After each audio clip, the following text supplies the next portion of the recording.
Ayan, magbigay po tayo ng reaction dito kay Val Santos Matubang kasi pinatulpo po siya ni Biancy mga pre, ano? Oo, kanina lang po yun, bago lang po, no? Ito po yung ating topic ngayon, no? Ang mga sagot po ni Val Santos Matubang dito kay attorney Garrett ba yun? Ano? At ano po ba yung ginawa ni Val Santos Matubang pagkatapos ng rapid tulpo in action? So yun po yung ating pag-usapan ngayon mga pre. At may dahilan naman po siguro, ano, kaya si Biancy talagang sineryoso niya po ito. Nagpatulpo po siya. Kasi si Biancy di umano, ano, dinala siya doon sa yung walang tao na lugar. Dinala siya ni Edo. Okay? And then, syempre, babae yung tao. Kaya siguro pinupush niya to mga pre, ano. So, yun po mga pre, ano. Ako wala naman akong kakampihan dito mga pre. Ito'y pag-uusapan lang natin kung ano yung topic ngayon, no. Unahin po natin dito kay Biancy at Edo. Dati pa daw, si Biancy, parang dinadala dun sa kasulok-sulukan yung wala ng tao. And then, alam nyo na kung ano mangyayari doon. Siguro, nabastusan po si Biancy noon. Okay?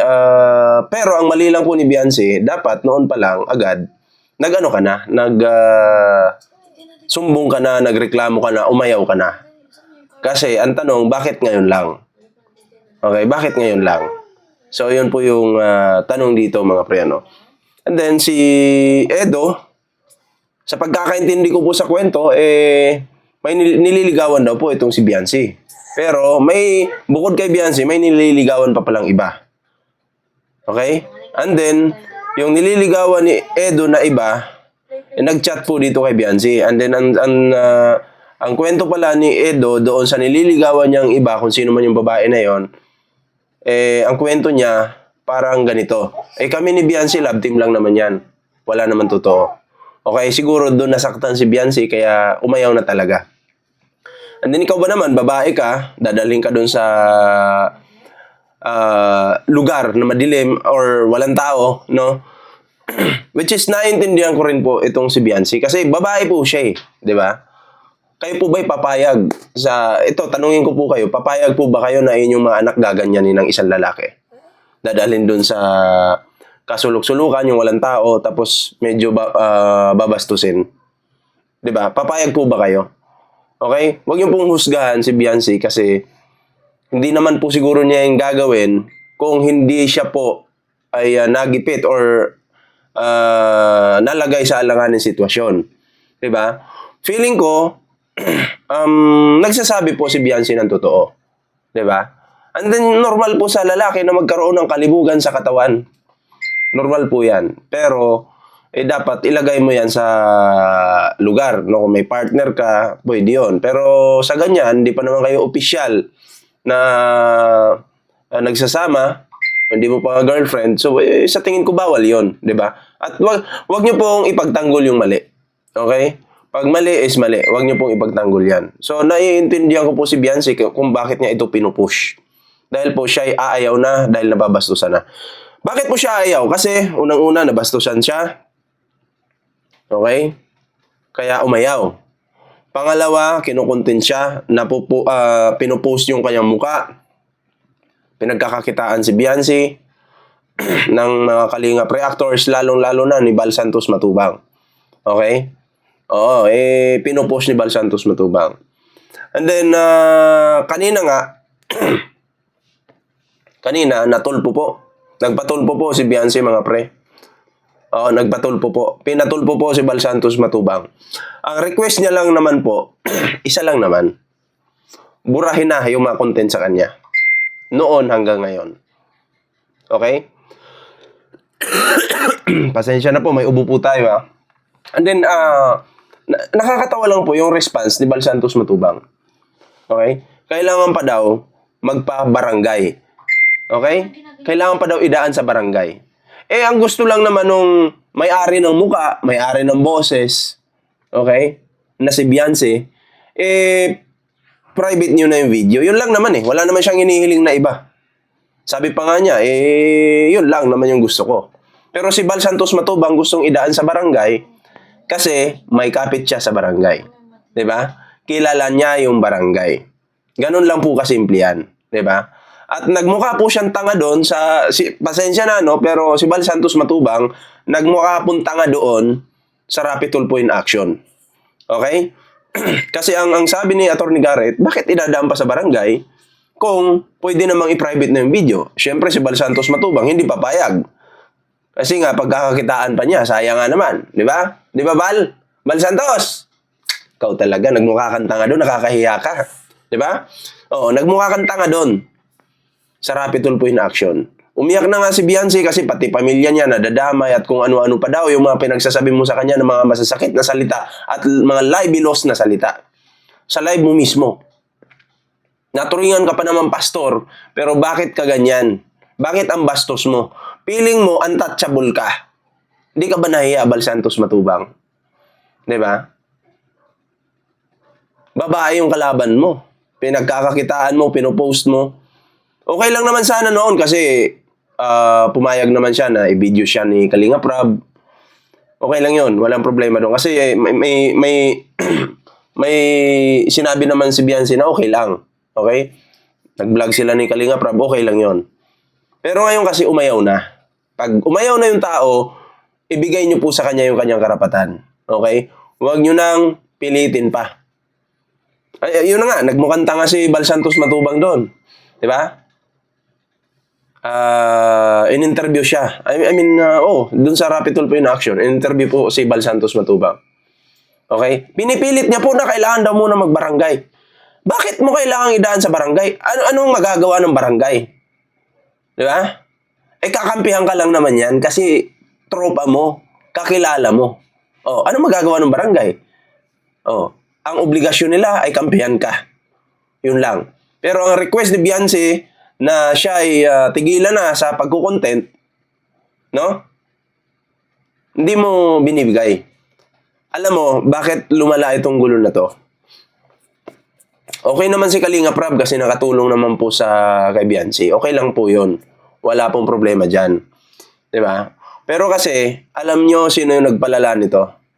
Etong kulangot, basura na si Dr. Lab at yung Regen ba yun?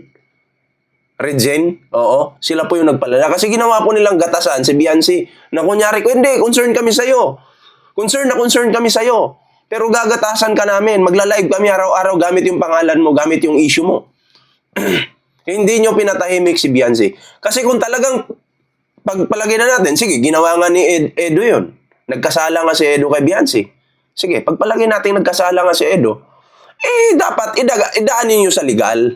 Hindi yung magkukuda ka, Reggie, na bobo ka, ikaw din, Dr. Lab, natatanga-tanga kang inutil ka, magkukuda-kuda ka, na kunyari, kakampi mo pinagtatanggol mo si Beyonce, di ba?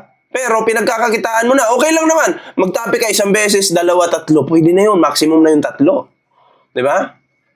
Kasi sabi mo nga, close kayo, dikit sa'yo at naaawa ka. Kasi kung naaawa ka, hindi mo na dapat gagamitin pa yung kanyang mukha, boses niya, di ba? Hindi mo na dapat ginagawa yun. Kasi pamilya nila yung masisira. Pamilya ni Beyonce, tatay ni Beyonce, pamilya niya. Di ba? Inaakusahan siya ngayon ng mga tao. Dahil sa ginawa na yung dalawang bugok kayo na itlog.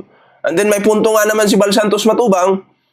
May punto nga rin naman si Bal Santos Matubang, kaya siya nagko-content kasi sinasagot lang yung mga pinagsasabi ni Dr. Lab. Nagigets nyo po yun? Ako, wala akong kinakampihan dito, doon lang po tayo sa kung ano yung totoo. Di ba? May punto nga naman si Bal na sinasabi niya yun. Di ba? Pero sana, itong si Bal Santos Matubang, bigyan rin niya po ng respeto si Beyonce. Ang banatan mo na lang siguro si Dr. Lab. Hindi mo na kailangang ilagay pa yung mukha ni Beyonce doon. Diba? Kasi, bilang respeto na rin sana sa tao. Babae pa naman yun. Diba? And then yun na nga, napahiya na si Bal Santos Matubang doon sa Rapid Tulfo in Action. Nung napahiya po, si Bal Santos Matubang, natameme po doon. Kasi bakit po? Paulit-ulit na lang po yung depensa ni Bal Sa barangay. Puro barangay na lang po yung naririnig ko. So, wala na. Doon pa lang, talo na si Bal Santos Matubang. Di ba? Nung itong si Bal Santos Matubang, napahiya, and then, okay na. Tapos na yung live ng Rapid Tulpo in Action. Nag-live ngayon itong si Bal Santos Matubang. May title yata doon at ang title, Hindi Nyo Ako Kaya. Tapos, gamit na naman po yung picture ni Biancy. Okay? Alam mo, Bal Santos Matubang, kung ipupush ni Biancy na sampahan ka ng kaso, pati yung mga nanggagamit sa kanya, na bumabanat sa pamilya niya, yari ka talaga. Wala kang magagawa sa Rapid Tulpo in Action. Wala kang magagawa. Di ba? Maliit ka lang, nakuto, Bal Santos Matubang. Di ba? Eh, si Kalinga Prab naman, nag-live din kanina. Wala naman ako nakitang may hinanakit siya ng loob kay Biancy. Kasi, syempre, si Kalinga Prab kasi mga pre, malawak pong pag-unawa niyan. Hindi katulad ni Bal Santos Matubang. Paurong yung pag-iisip eh, di ba? Oo, nagiging paisip bata si Bal Santos Matubang, di ba? Si Kalinga Prab, pag nag-live po yan, fair naman siya.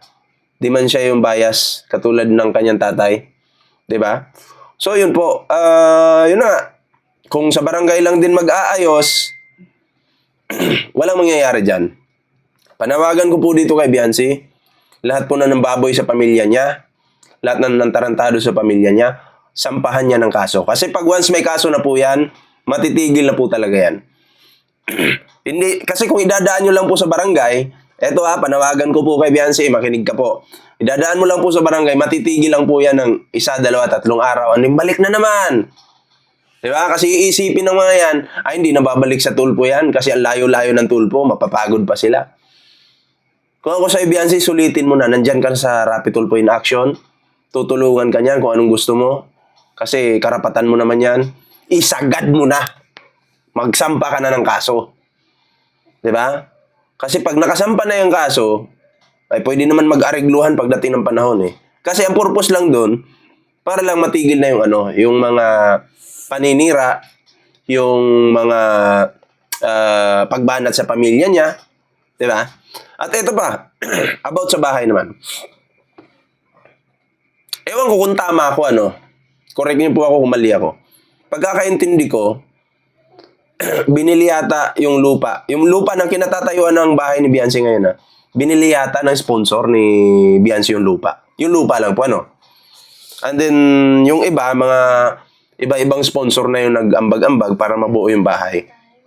So, yun po yung tinitirhan ngayon ni Biancy. Doon po siya nakatira.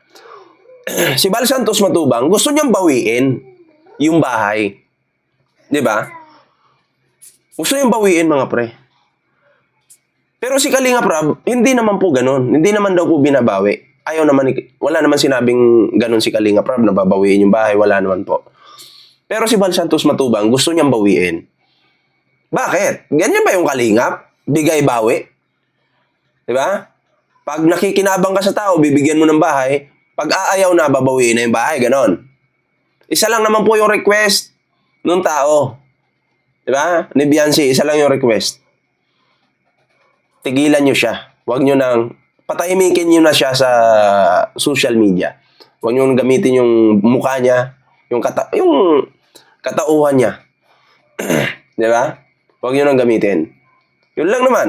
At saka, hindi ako naniniwala na lahat ng mga sponsor na nag-aambag sa bahay na yan gustong bawiin yung bahay. Hindi ako naniniwala dyan.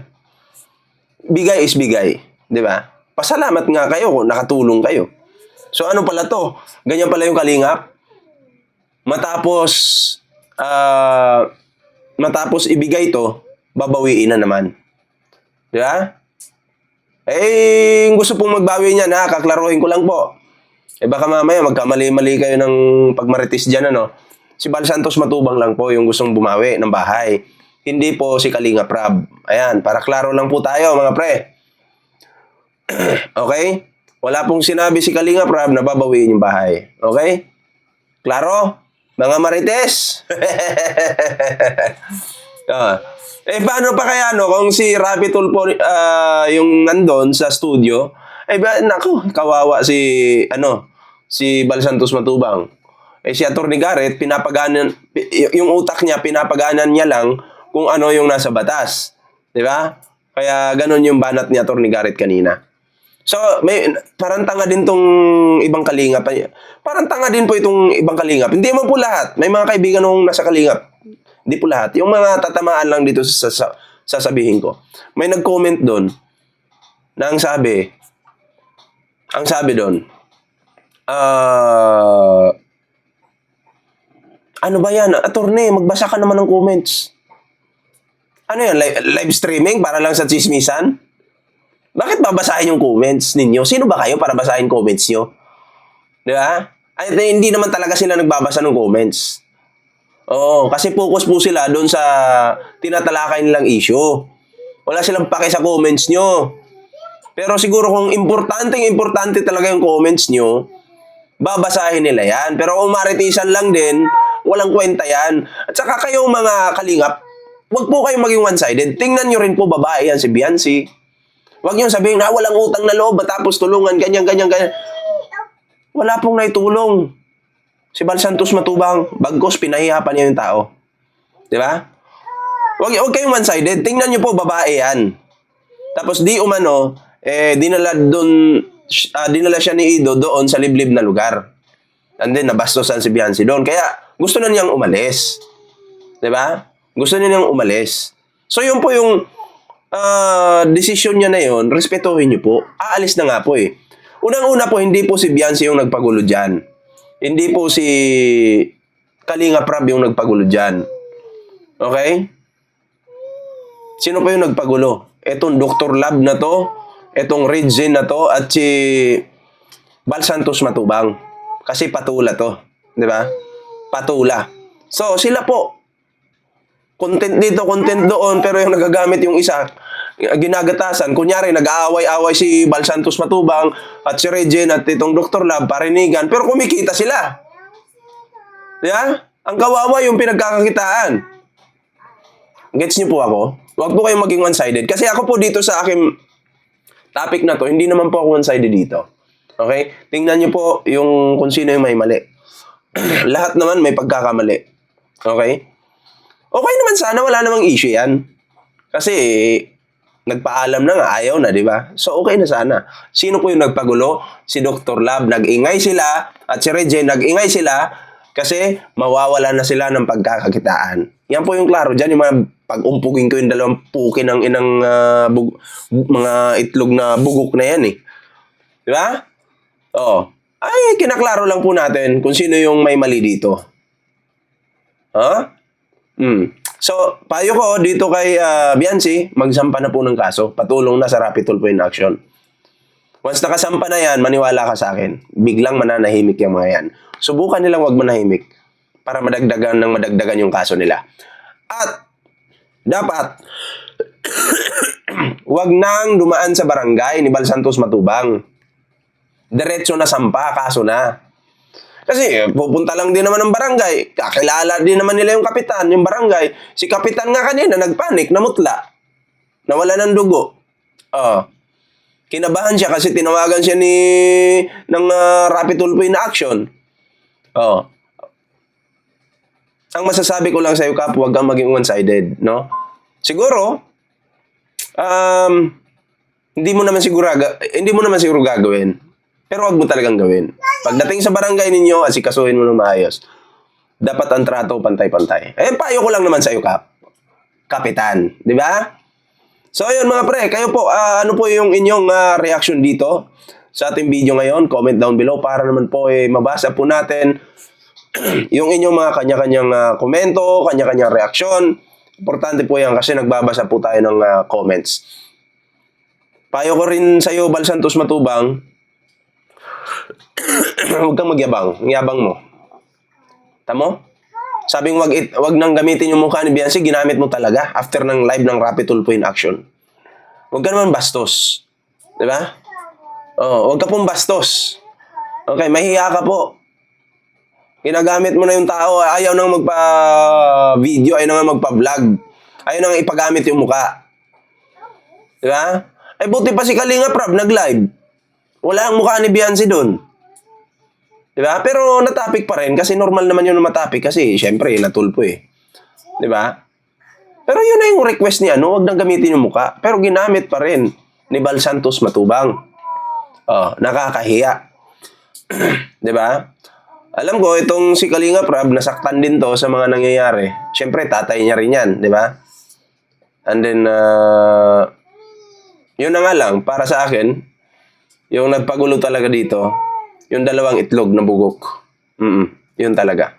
Kaya, payo ko rin kay Beyonce, wag ka nang didikit-dikit dun sa dalawang itlog na bugok na yung manggagamit yun. Tingnan mo nang dahil sa kanila, lumala yung issue. Oo. Di ba? Eh may batas naman tayo, pwede namang, kasi seryosong usapan yan eh. Seryosong usapin yan, yung mga ganyang, di umano'y dinala ka doon sa liblib na lugar. Kung totoo man yun, isampa mo na lang, kaso mo na lang. Ganun yun, di ba? So, yun lang po yung aking reaction dito. Maraming salamat po sa pagsama sa ating video ngayon. Kita-kits po sa susunod na video. Ingat po kayo lahat. Magandang gabi po. Abangan bukas ang part 2.